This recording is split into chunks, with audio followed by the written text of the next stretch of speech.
Welcome to vibe with TV Pradosh YouTube channel. இன்றைக்கி என்ன பார்க்க போகிறோன்னா, ரொம்ப சுவையான வத்த குழம்பு எப்படி பண்ணுறதுன்னு பார்க்க போகிறோம். நீங்களும் ட்ரை பண்ணி பாருங்கள். அரைக்கிறதுக்கு வெங்காயம், பூண்டு, தேங்காய், கருவேப்பிலை, மிளகு, ஜீரகம், சோம்பு, சுண்டைக்காய் வத்தல் கொஞ்சம், கருவேப்பிலை கொஞ்சம். இப்போ வானலியை அடுப்பில் வச்சுட்டு அதில் கொஞ்சமாக எண்ணெய் ஊற்றிட்டு மிளகு, ஜீரகம், சோம்பு, சுண்டைக்காய் வத்தல், வெங்காயம், பூண்டு, கருவேப்பிலை, தேங்காய் இதெல்லாம் போட்டு லேசாக வதக்கிட்டு அதை ஆற வச்சு அரைக்க போகிறோம். அதுக்கு தான் இப்போ வதக்கிட்டுருக்கோம். வதக்கி வச்சு அரைச்சோம்னா அந்த குழம்பு கொஞ்சம் நல்லா டேஸ்ட்டாக இருக்கும். அதுக்காக தான் இப்போ வதக்கியாச்சு. இதை ஆற வச்சு அரைக்க போகிறோம். அரைச்ச பேஸ்ட்டு தான் இது. இப்போ நமக்கு வத்த குழம்பு வைக்கிறதுக்கான பேஸ்ட்டு ரெடி ஆயிடுச்சு. அடுத்ததாக குழம்புக்கு தாளிக்க போகிறோம். வானலி அடுப்பில் வச்சுட்டு இப்போ நல்லெண்ணெய் ஊற்றிக்கிறோம். நல்லெண்ணெய் தான் நல்லா வாசனையாக இருக்கும். அதுக்கு வத்தல் என்னென்ன எடுத்துருக்கோம்னா, கத்திரிக்காய் வத்தல், சுண்டைக்காய் வத்தல், மணத்த தக்காளி வத்தல் எடுத்துருக்கோம். ஃபஸ்ட்டு வெந்தயம், எண்ணெய் காஞ்சதும் வெந்தயம் போட்டு தாளிக்க போகிறோம். வெந்தயம் பொரிஞ்சதும் வத்தலை போடுறோம். வத்தல் என்னென்ன வத்தல்னு சொல்லியிருக்கேன், திருப்பியும் சொல்கிறேன், பார்த்துக்கோங்க. சுண்டைக்காய் வத்தல், கத்திரிக்காய் வத்தல், மணத்த தக்காளி வத்தல். மணத்த தக்காளி இலையிலே காய் இருக்கும், அதை காய வச்சு எடுத்துருப்போம். அதான் மணத்த தக்காளி வத்தல். மாங்காய் வத்தல் வேணாலும் போட்டுக்கலாம்.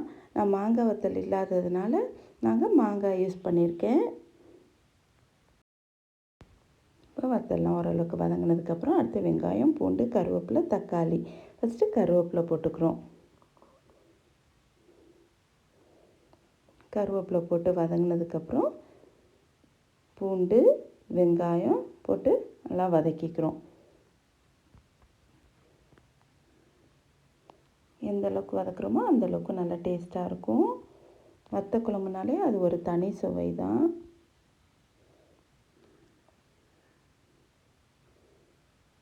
வெங்காயம் பூண்டை நல்லா வதக்கிக்கிறோம்.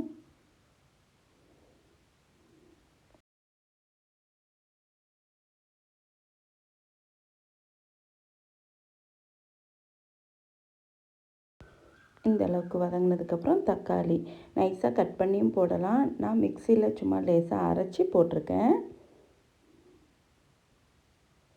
இப்போ இதையும் போட்டு நல்லா வதக்கிக்கிறோம். நிலக்கடலை ஊற வச்சு அவிச்சு போடலாம், இல்லாட்டி கொண்டக்கடலை ஊற வச்சு அவிச்சு போடலாம். அதெல்லாம் இன்னும் தனி டேஸ்ட்டு கொடுக்கும். இப்போ வதங்கினதுக்கப்புறம் இதை ஒரு பாத்திரத்துக்கு மாற்றுறோம். மிக்சியை அலசி கொஞ்சம் தண்ணி ஊற்றிக்கிறோம்.